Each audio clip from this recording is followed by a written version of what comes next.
Welcome to Therapy Sessions. I'm your host, Auntie Hair Coach, and I help stylists discover your unique brand and use it to disrupt the industry. Today, we're chatting with hairstylist, health advocate, and podcast host for Hairstories with Chantel. Her name is Carin Chantel, and Chantel has entered the chat. Welcome, Chantel. I'm so excited to talk with you today. I'm so excited too. Thank you. Yes. So the way that we met was kind of funny, and we'll talk about that here in a little bit, but really just want to understand who you are. I know you're a hairstylist, but I think that you told me that you are actually kind of late to the industry. Tell us how old you are and how old you were when you got into the industry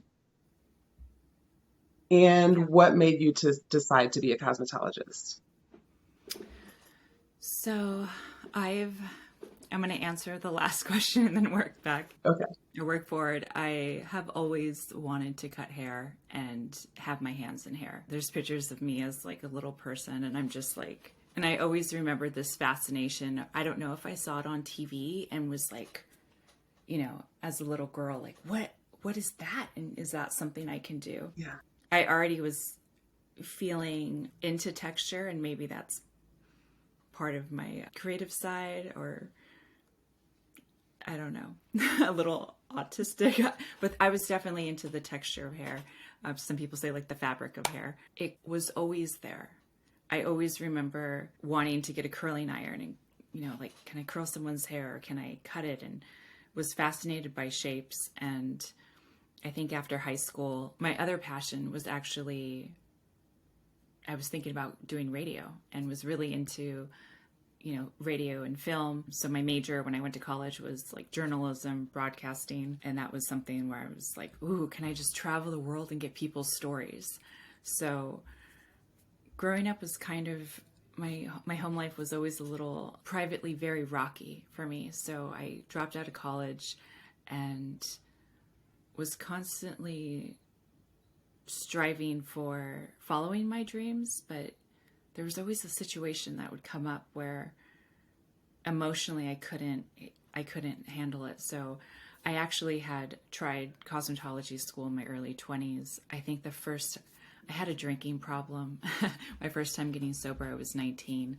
And I think it took another 3 or 4 years for me to really get grounded in my sobriety. So that it was a lot, dealing with family, being an alcoholic at that age, and realizing it was more than just a young person's wild times. I was like really found myself in those AA rooms and was happy to get sober, still sober today. And so Congratulations. I didn't finish school. I think this most recent time might have been my third try. And so when I was young and I didn't, I had to start working. That was I had some things happen in school. I had an instructor comment on my skin in front of the class. And at the time, I thought I was doing bad with my grades. Like I would do the practical just fine, but when it came to testing, I would just check out. And it would take me years before I realized what had happened to me. And I was experiencing a dissociative disorder. So I went most of my life thinking I'm a little bit slow, and that's why I don't test well. And kind of thinking I could never go to school. Like I'm never going to be able to get back into college because my brain just doesn't work like that.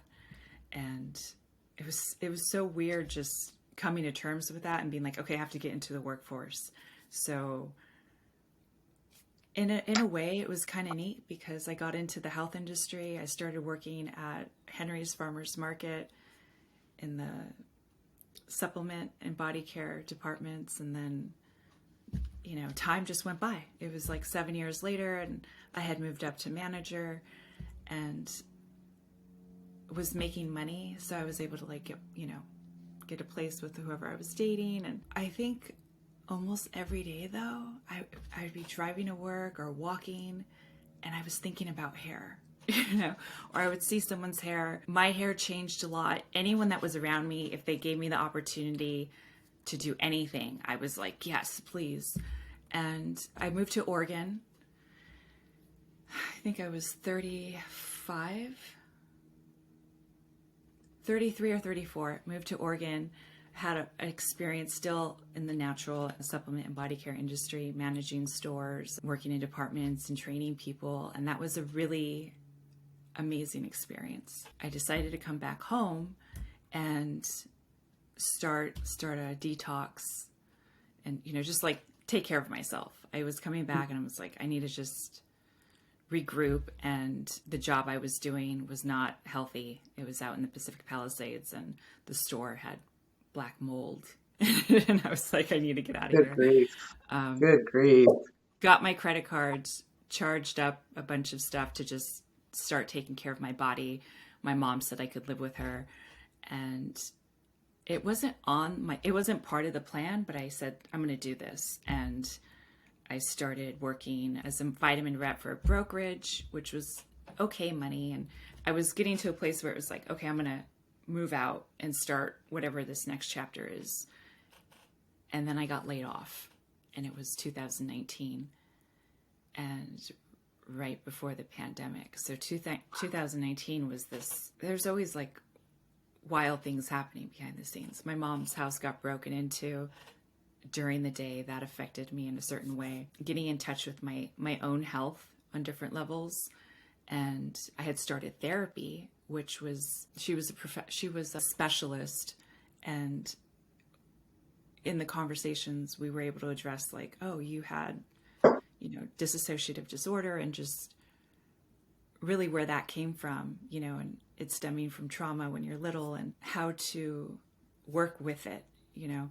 So all of these doors are opening as my financial stability door closes. And then I think maybe I should, is this a sign? I couldn't go back, actually. I felt like I was going to die if I reached out and tried to get a rep job or stay with what I was doing. Like, I was like, I've acquired this. It set me on a health path. And now I'm like, I can't imagine myself doing it. Like, it made me feel so uncomfortable to think about going back into that. So I said, I think I should go to cosmetology school. Like, this is the perfect time. And that's a whole story in itself, because I researched all the big schools, and Tony and Guy was always on the radar, but the money was an issue. I was like, that's, you know, having no money, getting laid off. My credit was okay, but I was like, oh my gosh, that's going to be stressful. So I decided to just go to community college. So I signed up for cosmetology school in Fullerton College out here. And then the pandemic happened. So I get an email saying, we're going to try school online. And so cosmetology school through the computer, you know, they had no idea what they were doing. And I was thinking, a lot of people said, you guys don't know what you're doing. We're not going to go to school online right now. This is crazy. We'll wait till it opens. And I was kind of like, we'll be back in 2 months. And we weren't back in classrooms in 2 months, because I had already passed, I don't know if I've told anyone this, I had already passed school twice through. I mean, I've already gone through the program 90%. So I felt like that muscle memory was nice, but it was still so hard for me. And I encountered so many different obstacles, which you can ask me questions if you want. It was, I don't want to take up the whole interview on the online school obstacles, but No, you're good. And at that, I did not realize that you were going to school during all of that. So I already had questions about the pandemic and how that affected you. So I definitely want to visit that for sure. Thank you for your vulnerability. Wow, that's a lot already. That's good stuff, though. yeah, That's it's, good stuff. as I'm sure for you too, there's like so much, and I could be misreading it, but I feel like you could tell me if I'm wrong, there's so much of an experience and not personality shaping, but just mind shift shaping that happens as you're working for Paul Mitchell, right? Like having that experience, coming out of it, feeling, I imagine, a little bit changed and with different insight, and then going into managing, right? So it's even traveling and helping people, right? So all of these experiences within them are so many stories, right? Of and to for us to be talking and to have to put these little stories into like just slam it together, you know, in this little podcast reviews, it's a little tricky because it's neat, you know, and to kind of like time travel to those spots and be like, we really are made up of a lot of different experience. Yeah. For sure. No, and I've already made it up in my mind that I'm perfectly fine with if I have to break this down into 2 or 3 different or more different episodes just to tackle like each little thing. You know what I mean? Each Yeah. story independent of each other. I'm okay with that too. I really wanted to go into this, like I said, just very open and like it's going to be whatever it's supposed to be. And that's it. You know what I mean? And so, yeah, but you're right. I mean, there's so many stories. So, do you want me to ask you another question? Did I don't know if I answered or you're, So, I asked how maybe, old you yeah. were when you went to cosmetology school. So, that puts you pretty close to 40 then. I just turned 40 October 13th. Oh my gosh, last week? Yeah. Happy belated. Thank Welcome to you. your flirty 40s. How do you feel about that? I'm so glad to be an adult and make it this far.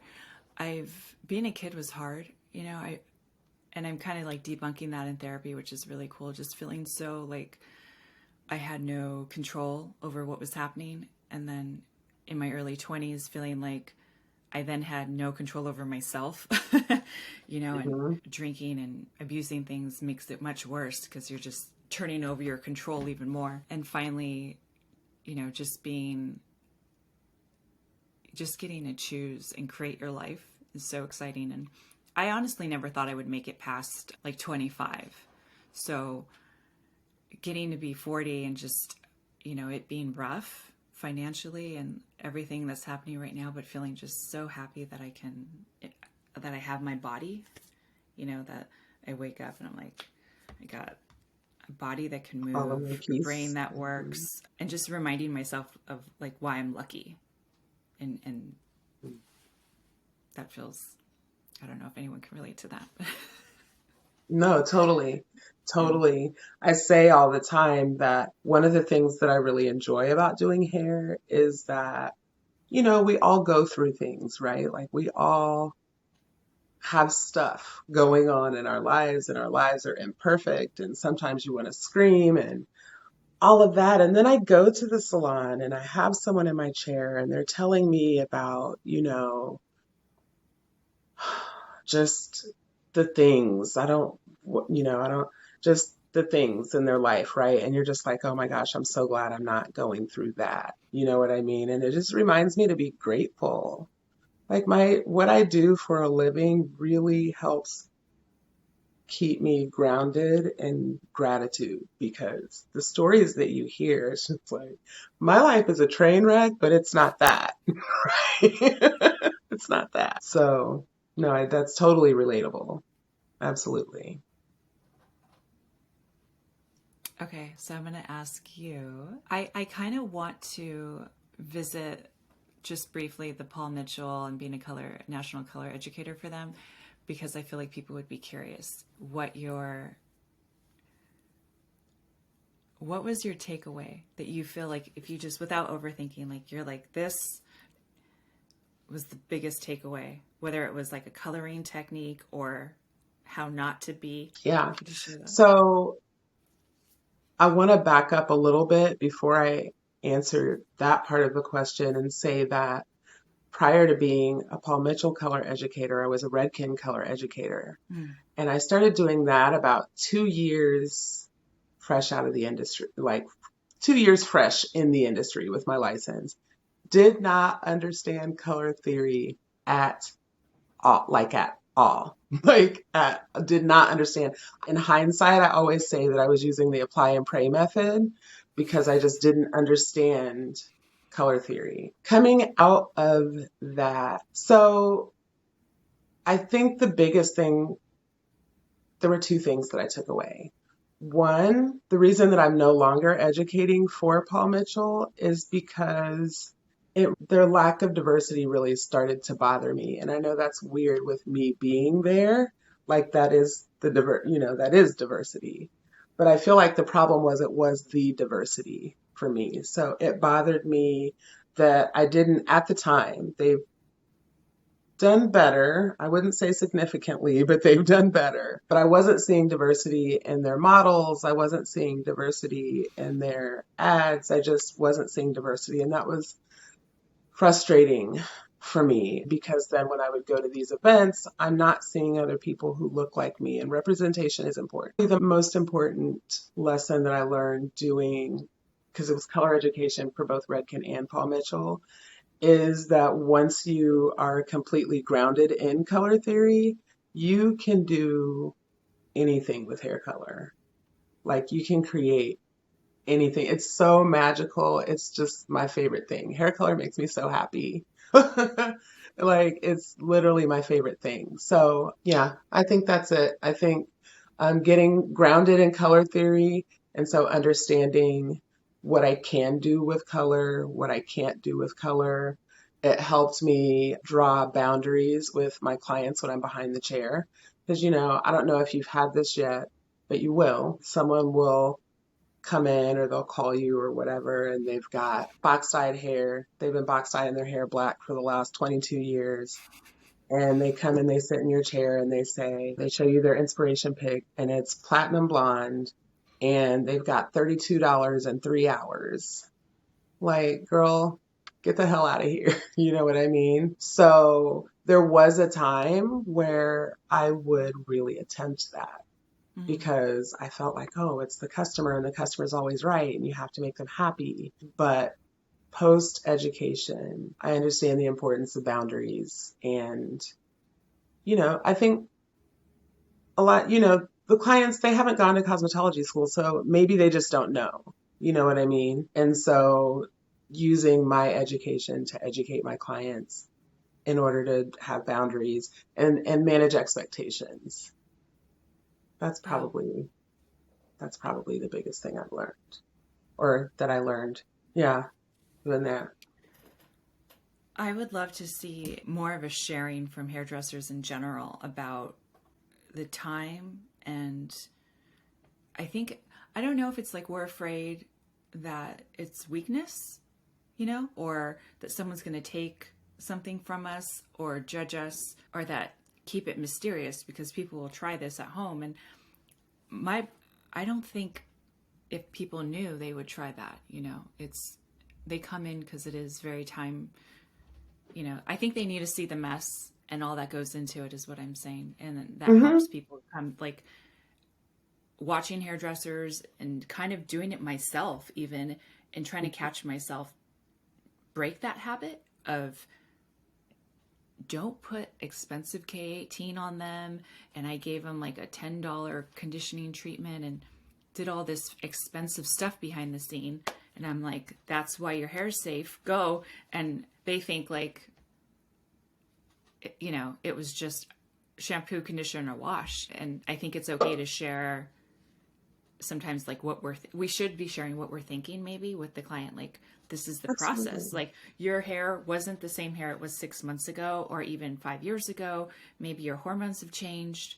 That whole, can you do what you did last time, is like, we accidentally have created that client, who's, why can't you do this in, a few minutes? And I think I want to get personally more comfortable sharing all the products and time, and even in brushing our hair. I mean, that could be a whole topic in itself, and something that I noticed a lot of people are used to their hair being ripped through, or themselves just ripping through their hair, or having like that rough whether Hmm. it's culturally or not. It's been kind of established in some people, and it's like I want to be gentle with people. Like I can detangle without, you know, Ripping your hair. and Not even only if can that's you, normal, yeah, right? Right. And not only can you detangle that way, but you should detangle that way. And here's why. You know what I mean? I just did a class a few days ago and I was telling them because one of the girls was talking about like selling retail. And I always say, I don't see myself as a salesperson. That's not my role. That's not what they come to us for. I see myself as an educator, even still, even when it's a client in my chair, not just a classroom, but when it's a client in my chair, that I'm an educator. So I approach my clients in that way. So I'm really big on consultations. I will preach that until the day I die. A consultation will save your butt. So, from yourself. And then like you said, mindful listening during the consultation so that your clients will tell you exactly what they need.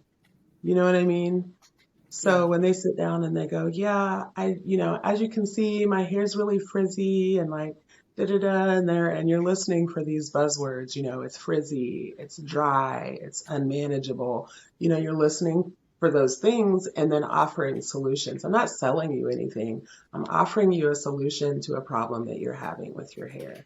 That's why you're here. You know what I mean? And then as far as sharing with other hairstylists, like I said, I just feel like that's my role. That's where I'm going to tell you the truth. That's why I call myself Auntie Hair Coach.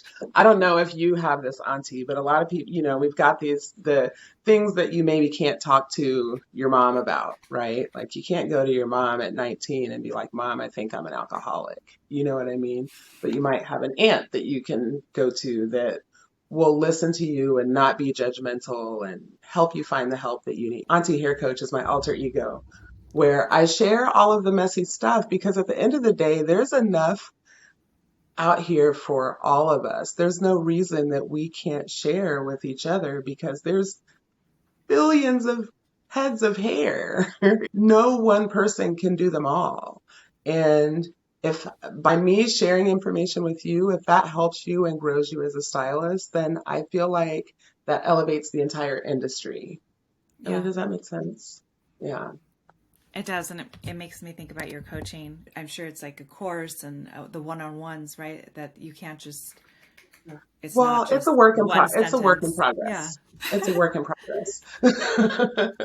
Could you share maybe one tip that you feel, that whole speaking to your former self out of school or even now saying like, okay, I did this. I think it's really unique for you having this experience now of like, do you need clients? Are you still growing? Because we get to a place where we might be like, I don't need clients. I'm moving away from behind the chair, right? But how have you found yourself needing to do Facebook ads or learn social media or having to implement these other ways that are kind of new for everybody to grow yourself? If there's any kind of advice you would give to people who are Yeah. like, how do I make money? Because I also feel like the starting pay, I know it's always been low for hairdressers out of school, but going into most assisting jobs it's like if you're not living at home, that could be like,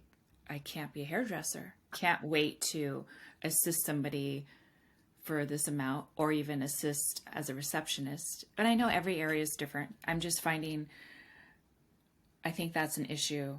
It's maybe always been an issue, but I'm like looking at that pay and I'm like, who can sustain themselves Yeah, or a family on absolutely. that, you know? Absolutely. Yeah. So you just asked A several lot, different yeah. questions. Yeah. So let me see. I'm going to tackle the ones that I managed to get written down while you were asking them. If I'm talking to my younger self, if I had like one piece of advice for my younger self, it would be when you walk into the salon, leave your ego at the door. It doesn't matter if you like the person's hair when you get done. I mean, it's cool and it's fun, right? That you're like, oh, look at this beautiful thing that I did.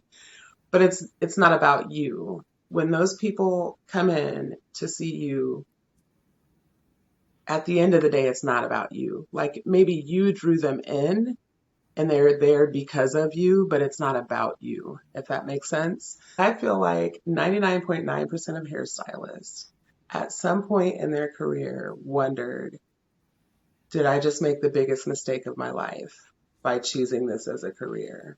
And am I even good at this? And, I'm never going to make any money. Like, I feel like those are normal things to feel, especially in those first few years, right? Like the hunger years where you're just trying to like get your skill set together and learn how to be professional and, you're kind of mastering your skill set, right? And so just remembering it's not about you. And there's a particular story that comes to mind when I think about this. I was really fresh. I was probably couple 3 weeks out of beauty school, and I went to work for a salon. It was a chain salon. The guy, he still owns them. It's him and his brother. They've got like 800 salons all across the United States. I'm working in this walk-in salon. Couple 3 weeks out of beauty school, very, very fresh. I did not know a thing.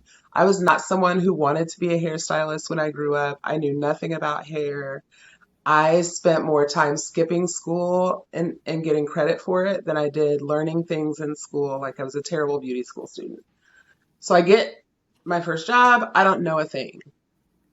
I'm working in this walk-in salon. This woman comes in. She's a regular in the salon and everybody's busy but me. And she wants color. She's platinum blonde, but she's a regular. So she's got a color card. So literally all I have to do is pull her color card, mix this formula, apply it to her new growth. She's got 4 weeks worth of new growth. So it's a very basic touch-up application. Mix the color, apply it, fine. I put it on, and as it's processing, the color on her hair is turning like Smurf blue. It's so blue. And I'm like,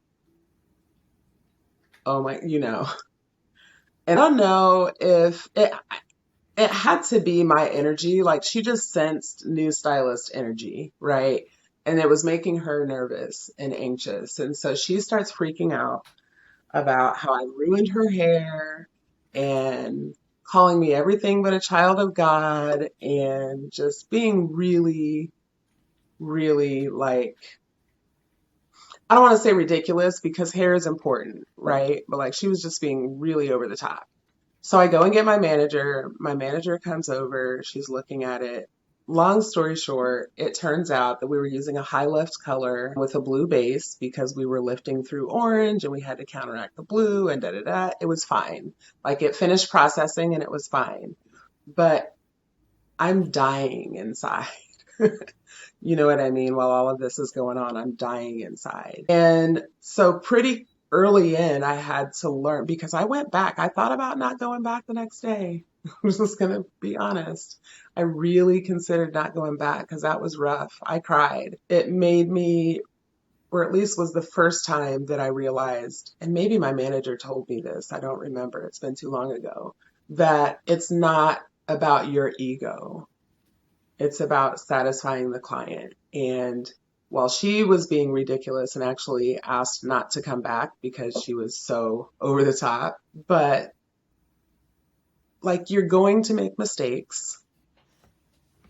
There's no ifs, ands, or buts about it. You're going to make mistakes. You're going to cut someone's hair too short. Someone's layers are going to be too choppy. Someone's just not going to be happy with what you did for whatever, you know what I mean? But it's not about you. It's about making them happy. And so let's look at this again and figure out what we can do to make this better. Leave your ego at home. Now, you asked some questions about social media, and also you mentioned the pay scale. And I do want to come back to that, but I want to ask you some questions before we come back to that, if that's okay. That'd be great. I'd like for you to talk a bit about your wellness journey and why you chose to intertwine that with your cosmetology career. I've seen and have loved the effects of products on your hair. I've loved hairspray. I don't know if it was seen it as I was a little kid, like when I saw Hairspray and I had a little bit of a modeling experience. And also, I remember the Hairspray and like, wow, and different types of hairspray and the shine. And then there's all these other products. And my mom had always taken me to really expensive hairdressers. That was the thing for her. I didn't know the difference. And it was this was like middle school, right? So I don't know why I was needing that.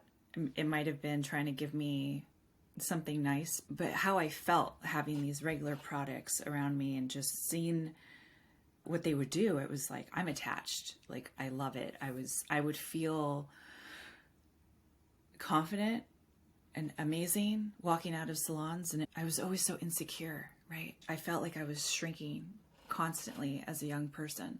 So my happiest memories as a young person were getting my hair done and how that made me feel. And I always had this connection to these products and these brands. And I remember Joico and KMS, and it all felt very fancy next to the store-bought stuff. I also was really active. So when I started, like physically active in sports, when I started working in the holistic supplement industry, my knees were shot and I had trouble moving around as a young 27-year-old. My joints were just not good. So I started getting involved in using supplements and products, and then supplements for my skin and changing my diet. And for a while, it was really about hacking my acne in a natural way. And when I started making money and it was living on my own, I saw a dentist who extracted a crown in a really bad way, which it doesn't matter, but I suspect that's how I got mercury poisoning, or developed a mercury toxicities when they took out a crown, because it was a horrible experience and I wasn't protected. So when I later started developing some health issues in my late 20s, they wanted to take my thyroid out. And I already have had all this experience of using cleaner hair products, and I said, no, you can't take my thyroid. I'm going to go figure out what's going on. So I started interviewing people, women who I don't know how I found them, but I would ask them all the questions and started seeing these common denominators in health, which opened up. I can't go get my thyroid taken out because there might be something I'm doing or did that caused it that I could do. So it kind of empowered me to go down like this other type of journey, and realizing that the health issues I was having had to do with the mercury, which is really neat. So they're over here saying it's your thyroid, and I'm over here like, but I have like this other thing that could be causing it to be out of whack. And my blood work is proving it's due to having this other thing. Hi guys. So that part of the interview with Tasha Davis got really choppy, and I cut out so bad that you couldn't hear what I was saying. It sounded like I was underwater. We're talking about me finding out that I had toxicity levels in my blood. The doctors saying they wanted to potentially take my thyroid out without any other explanation other than that it seemed like a good idea because there was something that could turn into something else, but there was no indication that it would, which is very strange. Was strange to me and caused me to kind of want to go down that explorative path down detox and potentially ridding myself of these levels that had normal and getting my health like fully back. I think it was really deciding to pivot my career that got me thinking about products hairdressers use and examining those a little bit further, like what was common still in salons and in the hair world was no longer what was common to me because I had this experience in the natural body care industry for 15 plus years. Kind of looking at both of those. What are the options for natural products to professional hairdressers? I think there is no for sure way to know where the mercury toxicity had come from. I was making assumptions. And what really began to sit with me was just trying to live the healthiest way for my longevity. And it wasn't until I thought about going back into hairdressing and pivoting my career that I began to hear common denominators with people who had already been cutting hair for 15 plus years having certain health issues and a lot of endocrine issues. Which made me wonder if these large hair companies are creating products that could be disrupting endocrine systems. And that question is what led me to want to find alternatives for my potential clients. That's it. And back to our episode with Tasha Davis. So in deciding like, what products am I going to use on my clients? Well, am I going to use what I'm using? And really wanting what's going to be best for them. And this was before I got out of school. I'm like, I want to cut men's hair. I want to cut different textures of hair. So it's not going to be one brand that I think is clean. And then there's going to be people who, my sister can't handle fragrance, for example. And it's common to be like, oh, no parabens and phthalates, but what about lavender? What if somebody's allergic to lavender? So I was already thinking, I want to explore different lines, not just for what society is right now saying ingredients that aren't acceptable, but really for the many different clients I want to have in diversity. It's like, cool, it's going to give you this result, but what if you're allergic to it? So if I'm like, if I already have that ready, I'm going to have options for people. And that was fun for me. I think that answered the question. It did. Kind of like No, it did. a long story. No, it did. And I think that health and wellness and cosmetology are like a perfect match for each other, because if you aren't feeling well on the inside, it's difficult to look good on the outside and vice versa. So no, I think it's a great match. I was just curious how that came. What was that connection for you? Yeah. Interesting. I know that you majored in journalism and broadcasting, so I find it interesting now that you're looking at podcasting. What inspired you to start Hairstories? The social media, it's really hard for me to do. It's funny to say, it's like a paint. People say like it's so hard for me to run, and then I take off running and look fine doing it. Like you run and it's like, no, this is so hard for me. But creating content on social was really hard. And I thought maybe I can create in a way that comes more natural for me. I'm so used to stepping outside the box and being totally uncomfortable that it's now become, I was a shy person, and then from job training and having to train people and speak in front of people and just do it. So I started thinking, I'm going to try lives, and I want to make them 5 minutes only. And it's going to be the best 5 minutes, and people are going to tune in for 5 minutes, and I can keep it to 5 minutes. So Drew Schafferine and I did a live, and I was like, oh my God, no, 5 minutes. What was I thinking? It's no time. But not knowing anything and kind of being like, let's do lives because I should practice it. I had no goal but to be like, get yourself out there and practice the things, because I felt like a child.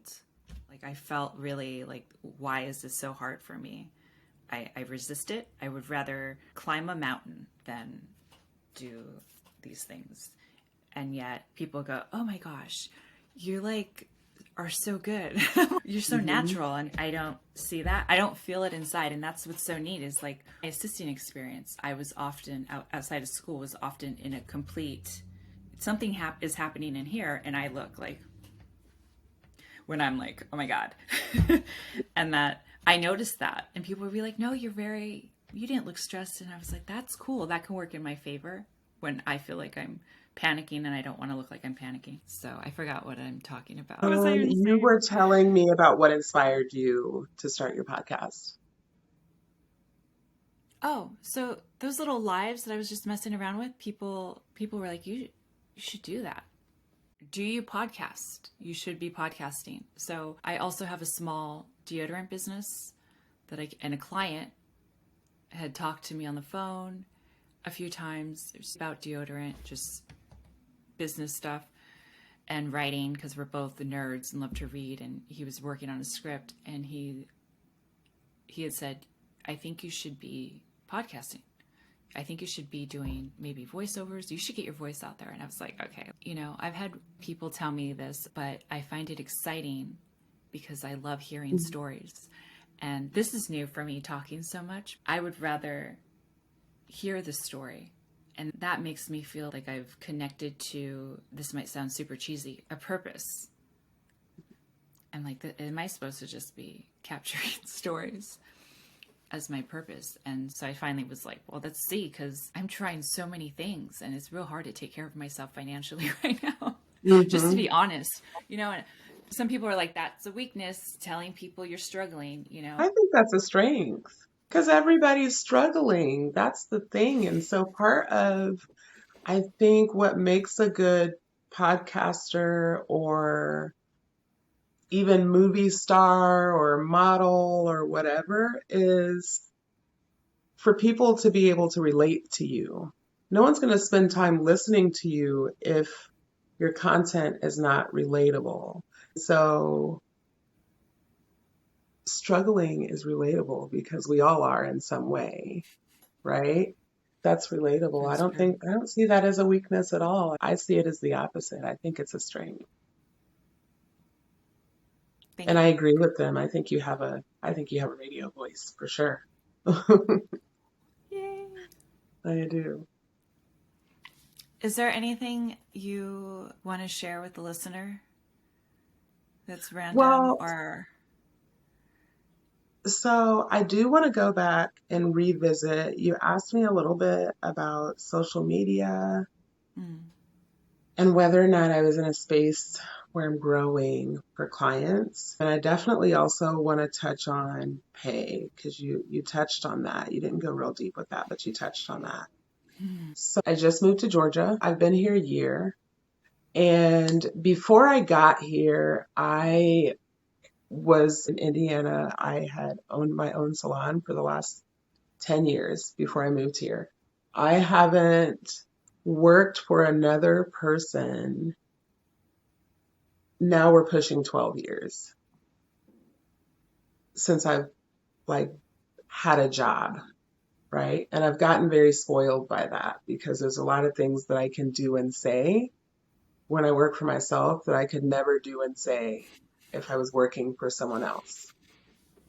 So when I moved to Georgia, I was dead set that I was not going to go and apply for jobs at a hair salon. I just didn't want to do it. So I decided that I was going to move into a suite so we started in a storefront, Trims on a Whim. I had a storefront for 7.5 years, and I actually ended up moving it into suites. And so I had two separate suites. Now we're just down to one. My business partner is in the one, and we share it when I'm in Indy working. But I decided I was going to do the same thing in Georgia. I'm going to move to Georgia. I'm going to get suites. I was nervous about it because 90% of my clients don't look like me. I'm moving to the South, and so I don't know how that translates. Like, how am I going to find clients, right? So I ended up opening a suite in Midtown, right off of the Georgia Tech campus. I love, love, love the location. And it feels like I had gone back to my roots because my first job was on campus at the University of Illinois in Champaign-Urbana. So being, that close to the college campus, I was seeing a lot of students. It was, again, very diverse. And so it felt like kind of a homecoming. What I did not factor in is that being in Atlanta, the traffic is, well, you can relate to this. You're in LA or near LA. LA County, yeah. Listen, I am a small town girl. I love the city. I love the amenities of the city, But in my day-to-day life, when I was in Indiana, my storefront was a half a mile from my home. And then even when I moved into the suites, it was less than 2 miles. So my commute is like 7 minutes, and that's with me stopping to grab a cup of coffee on the way to work. So I went from Awesome. that to moving to Atlanta and lived 20 miles from my location and then having to commute into Midtown Atlanta in the middle of the day. So it was taking me 45 minutes to an hour one way. I did it for 8 months, but one day I pulled into the parking lot and I parked my car and I burst into tears. And I had a full book that day. And I just realized that I I think it was in that moment that I realized that this was not working for me. Like, as much as I wanted to work for myself and like don't want to have to work for someone else and da da da, but driving into Midtown was just not it for me. Even though it was a beautiful location, the people were amazing and welcoming, and it was all of that was fantastic. But that driving an hour one way, working all day, and then driving another hour back home, I just no, no, I can't do that anymore.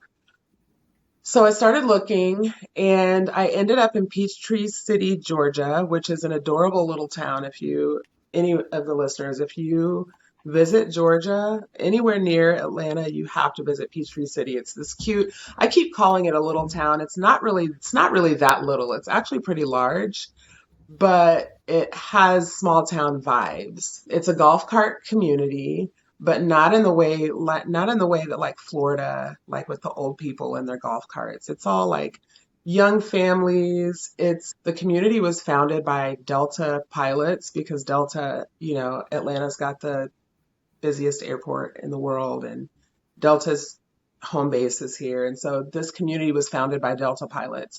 So it's families and it's airline employees and it's film industry because apparently Atlanta's like the new Hollywood or something. I don't know. The film industry is huge. I didn't know that.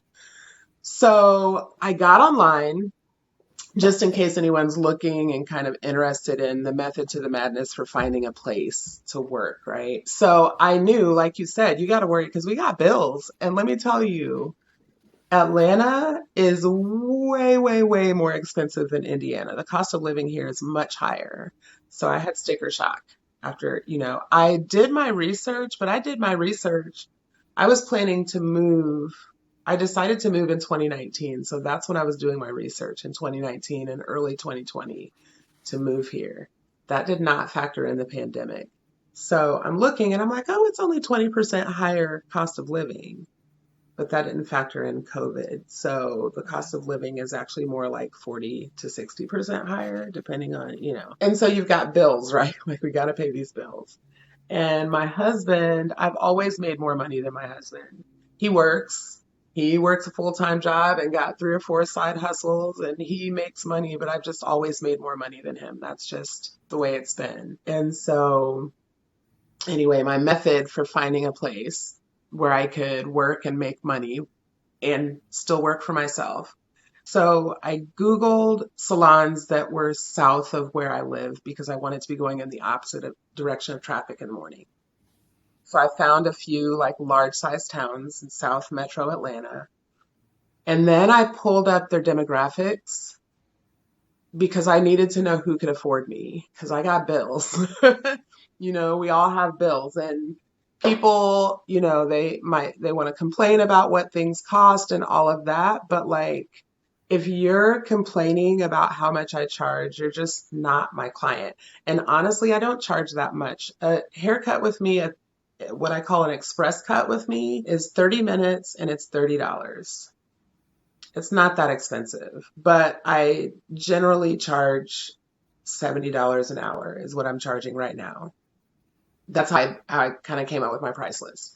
So, and these are the things that I think that we should be sharing with each other. There's, of course, people that charge way more than I do, and God love them. I am not a foo-foo person. I'm not going to wear makeup when I go to work. I wear my hair dreadlocks because I hate doing my hair. So the people that are going to pay $300 an hour want to see you looking a little more foo-foo. I imagine. I don't know. I'm not doing that. So I Google the salons, or I'm sorry, I Google the towns first. Then I look up the demographics because I need to figure out who can afford me. So the average income in Peachtree City, I want to say, is like $139,000 a year. They can afford to pay my prices, like way afford to pay my prices. So now I'm looking for salons in Peachtree City. And so I Googled a bunch of salons. I looked at their social media. I looked at their websites. I looked at their reviews. I did random drive-bys and I found one that I was particularly interested in. And it's funny because their website is, well, I'm not going to say too much because but their online presence is not fabulous. But this is proof that your online presence, while it is important to your clients, it's not the number one thing. Mm-hmm. And the reason I know that is because, not to brag, but I feel like my websites look really, really good, right? I've worked really hard on them. This salon's website is just okay for me. And their social media, like, is not curated like a lot of, so, it's just not in the top 10% visually, aesthetically. It's not. And I say that with no shade at all. It's just what it is. And so I'm thinking as I'm looking at their salon, I'm like, well, one, I could help them, right? Like if they need help with what their social the aesthetic of their social media, their website, I can help with that. Can't help you find followers. I'm an old lady. I don't know how to do that, but I can help you with what it looks like aesthetically. So I call the salon. The owner of the salon happened to answer the phone. We had a chat. Long story short, we're the same person. I'm just about 12 years older than her. She's me 12 years ago when I was opening my salon. And so we decided to, I forget what she calls it. It's not a partnership. There's a word that she uses for it. We think it's fate that we found each other. I came along at a point where she really needed a hairstylist, specifically a color specialist. And she came along at a time when I really needed to work somewhere and did not want to work for someone. So I work independent inside of another salon. She's allowed me to put my logo and things on the door. So I advertise my business, my location, all of that. And I make money in someone else's salon. So as far as pay goes, I don't know what they're charging now. I know that when I started behind the chair in 1996, 95, I was making $6 an hour or 50% commission, whichever was higher. And so I just decided that I was going to have to make commission because at that point I was a single mom. I wasn't married to my current husband yet. I was a single mom. We got bills to pay. So I just decided that I was going to hit commission. And then I went to every class. If it was about selling retail, if it was about whatever class, I was taking every class, trying to master my craft as quickly as possible so that I could start hitting that commission, which I did start doing pretty quickly, despite being terrible at hair. So if you're fresh out of school, my suggestion is to find a place where commission is an option and then bust your butt to get people in the salon looking for you specifically. You know what I mean? So Yeah. I would recommend going to a walk-in salon that's commission-based. Preferably, have you heard of Destroy the Hairdresser? Have you seen them? I think I've heard of them. So I don't know a ton about them, but I know that our philosophy is very similar in the way. So I don't know if they're Destroy the Hairdressers where you live, you or any of our listeners, but I would definitely look up Destroy the Hairdresser salons because their philosophy is it's commission based, but you set your own schedule. You basically work for yourself. You set your own schedule, you take vacation when you want, yada, yada, yada. But you want to be in a commission based walk-in salon if you're fresh out of school. You need to make some money and you're going to be hungry for a while. It takes time to build, but it doesn't take that much time to build. It just depends on how much time you're willing to dedicate. And I always say show up every day when you're scheduled, even if you don't have any clients on your book, because you never know. who's going to call. I can't tell you how many times I've gone into the salon to this day because, like I said, I'm new. I don't have a client base here. And I still go. Whether I have a client or not, I go. And it's very, very rare that I leave there and I haven't done anything. It's very rare, but you have to show up. I love it. I don't know. That's What great other? advice. I'm sorry, that was a lot, but It I was wanted to make sure I great. touched on those things. So What are you about you? paying Go ahead. you're paying for your chair inside that salon right now?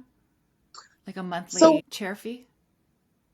so what we're doing, what we've worked out is when clients book with me through my booking app. So you found me on social media or the internet or however you found me.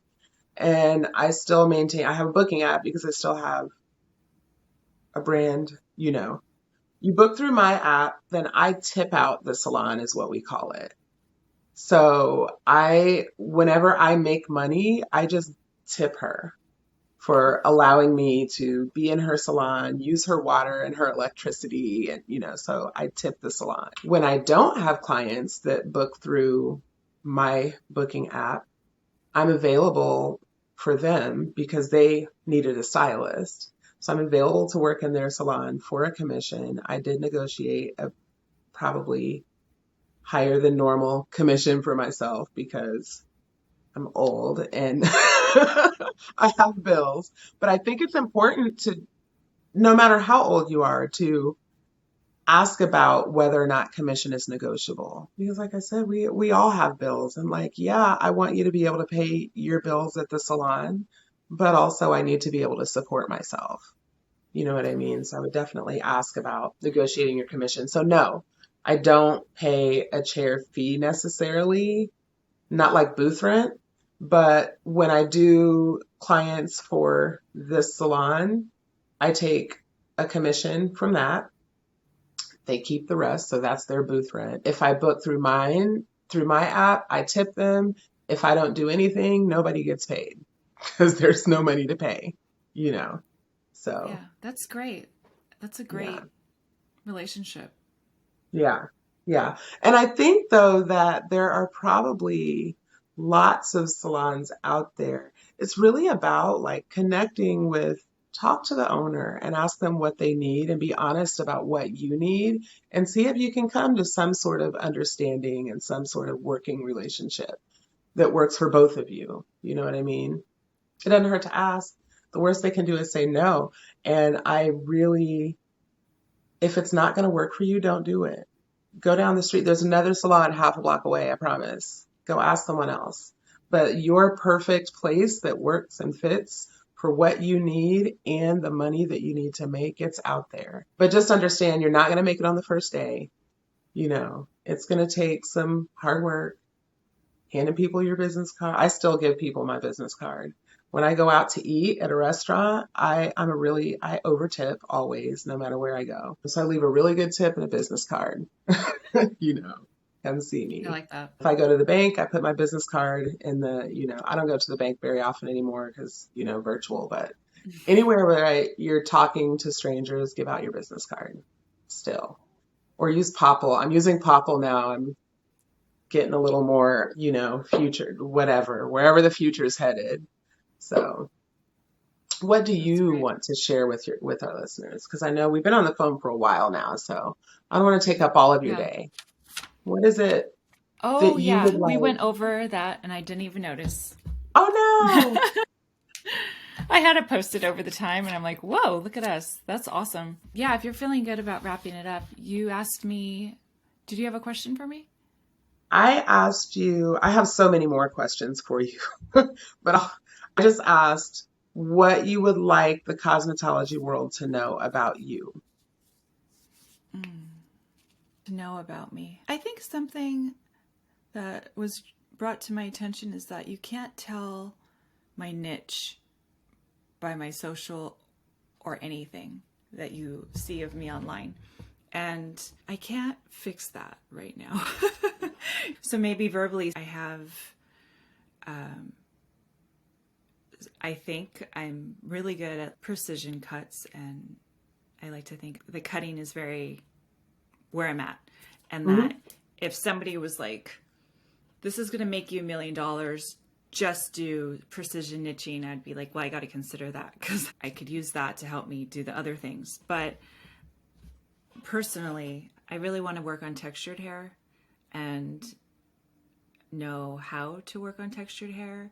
I have a lot of respect for straightening and the chemical straightening, but no interest in doing perms or chemical straightening or color, even though I do color and people say they like it. I mean, I really, if I could just cut and work on fine tuning myself with textured hair, and that would be great. I also love doing short hair, and we didn't talk about it, but that I think that's the binary conversation we could totally save for another time. I feel like there's still more conversations to be had Yeah, here.